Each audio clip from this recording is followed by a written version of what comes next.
తెలుసా నీ విలువా మగువా మగువా నీ సహనానికి సరిహద్దులు కనవా అటు ఇటు అన్నింటా నువ్వే జగమంతా పరుగులు తీస్తావు ఇంట బయట. వర్ష టీ తీసుకురమ్మా. తెస్తున్నాను మావయ్య. అమ్మ వర్ష, వర్షం పడుతుంది, పైకి వెళ్ళి బట్టలు తీసుకురాపో. అనుపని రంగంతా అనవంట. వర్ష ఇంకెంతసేపు వెయిట్ చేయాలి? త్వరగా నా బ్యాగ్ తీసుకొని రా, ఆఫీస్కి లేట్ అవుతుంది. వస్తున్నానండి.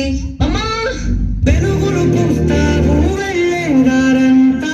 రోజు నీ వల్లే నాకు లేట్ అవుతుంది.